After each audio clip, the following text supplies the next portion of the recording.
You begin to devote yourself to the study of the word of God, even sometimes just to the reading of the word of God. I teach people every now and again to learn to bathe their soul with the word of God. And I'm going to go as far as to encourage you to learn to read the word of God aloud. Read it out loud. I don't mean to shout. I just mean read it with your normal talking voice. There is a reinforcement protocol that is activated when you do that. Because when you are looking at the word, you're already reading it. But then when you vocalize it, you have the chance of first appreciating the word in your mind, then you utter it with your mouth, and it comes back again into your ears. So it brings a double reinforcement that your life now is reconditioned by the potency of the word of God, including the things that you do not understand. Sometimes they do the work that they do nonetheless. Because the only goal of studying the word, of reading the word, is not just comprehension. There are many people that actually know a lot about the word of God, but it's not reflected in their lives. So while understanding is critical, I'm saying to us that there is something in the word of God. It's the same way that sometimes some of the food that you eat, you don't know everything that is in the food. You know some, you don't know some. But even the ones you don't know, they still do what they do in your body. Are you with me? So read the word of God. Strive to understand.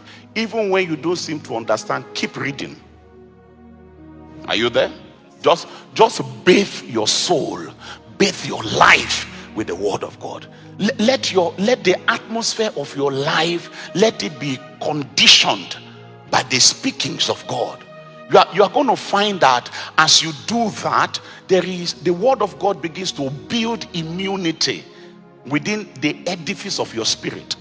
Suddenly you will notice that you have capacity for resistance against sin, against decay and perversion than before. Because the word of God is making you from within a different kind of person. It's cleansing you, it's cleaning you. Even though it's not like you can tell the particular aspect of the word of God every time that is responsible for a change that has taken place in your life. It's almost like if you cut somebody, they bleed, right? They bleed, and what you see is just blood. You are not going to see rice popping out and beans jumping out and something else jumping out there, because it's all been worked into the system that is necessary for the normal functioning of the human system.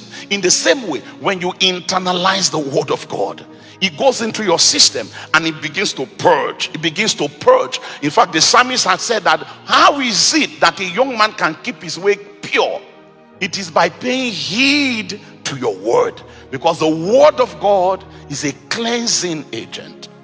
So when people struggle with sin, one of the ways to deal with those kinds of scenarios is to become an addict.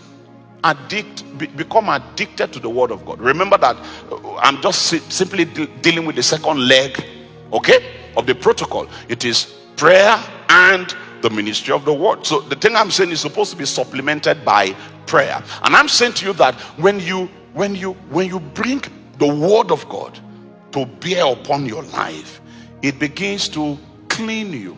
And a point comes when you realize that some of the thoughts, some of the ideas, some of the negative dispositions of your heart, things that you struggled with before, you would notice that somehow they are not there anymore. They are not there anymore. The way that your heart is moved, when you see certain things before in a negative direction, you see the same thing now, and you seem to have lost capacity to be moved negatively, because the word of God, as you attend to the word of God, it is bringing this cleansing effect upon your life.